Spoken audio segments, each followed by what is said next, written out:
December বা জানুয়ারিতে নয়, আগামীকালই দেশে ফিরে বিচারের মুখোমুখি হতে শেখ হাসিনার প্রতি আহ্বান জানিয়েছেন আন্তর্জাতিক অপরাধ ট্রাইব্যুনালের চিফ প্রসিকিউটর মোহাম্মদ আমিনুল ইসলাম। আর সাবেক চিফ প্রসিকিউটর মোহাম্মদ তাজুল ইসলাম বলেন, গণঅভ্যুত্থানে ক্ষমতাচ্যুত শক্তিগুলোর আবারও দেশে ফেরার ঘোষণা ও সামাজিক যোগাযোগ মাধ্যমের সক্রিয়তা রাষ্ট্রের ব্যর্থতার বহিঃপ্রকাশ।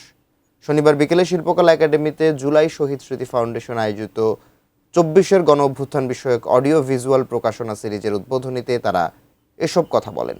আরও জানাচ্ছেন সাদিয়া ন্যান্সি। জুলাই শহীদ স্মৃতি ফাউন্ডেশন আয়োজিত অনুষ্ঠানে উপস্থিত ছিলেন জুলাই আন্দোলনের রাজপথের যোদ্ধা, রাজনৈতিক দলের নেতা, আইনজীবী ও বিশিষ্টজনেরা। এই লড়াই চলছে, চলবেই। যেখানে একই মঞ্চে তুলে ধরা হয় জুলাই অভ্যুত্থানের সময়ের অভিজ্ঞতা। এ সময় জুলাইয়ের রাজপথে আন্দোলনকারীরা বলেন, জুলাইয়ের যে আকাঙ্ক্ষা নিয়ে আন্দোলন শুরু হয়েছিল তা এখনো বাস্তবায়িত হয়নি। যেই বাংলাদেশের জন্য এই জুলাই গণঅভ্যুত্থানে গিয়ে আমার ডান পাটি হারিয়েছি, সেই স্বপ্ন এখনো হয়নি। আমার জীবন প্রতিনিয়ত মৃত্যু ছন্দনায় ছটফট করে, এতেও আমার আফসোস নাই। আফসোসটা কখন জানেন?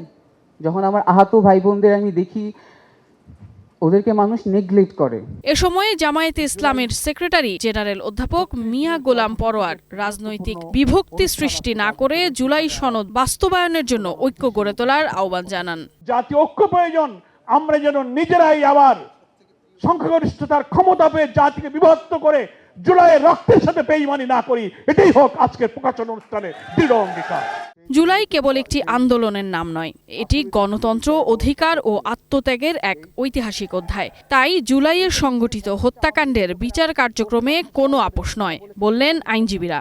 যাদেরকে বাংলাদেশ থেকে আমাদের তরুণেরা তাড়িয়ে নয়াদিল্লি পর্যন্ত পৌঁছে দিল, তাদের আস্ফালনটা এমন পর্যায়ে গিয়ে পৌঁছেছে যে আজকে তারা হুমকি দেয়, এত তারিখে ফেরত আসবো, অত তারিখে ফেরত আসবো, এবং ফেসবুকে, সোশ্যাল মিডিয়াতে জুলাই সিডিআই লিখে তারা ভরে ফেলছে। এই ব্যর্থতা সামগ্রিকভাবে আমাদের রাষ্ট্রে। ডিসেম্বরে আসবেন না জানুয়ারি মাসে আসবেন, এইটা আপনার ব্যাপার, কিন্তু আপনাকে তো আমরা কালকেই চাই। অতএব কোনো স্ট্যান্ডবাজি করবেন না। অতএব আমাদের এখানে আর কোনো অস্থিতিশীল পরিবেশ তৈরি করবেন না।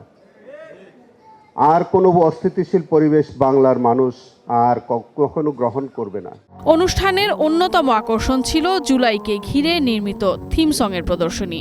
গান, দৃশ্য ও স্মৃতিচারণে উঠে আসে আন্দোলনের দিনগুলো। গানের সুর করেছেন বাপ্পি খান, কণ্ঠ দিয়েছেন সঙ্গীত শিল্পী এসআই টুটুল।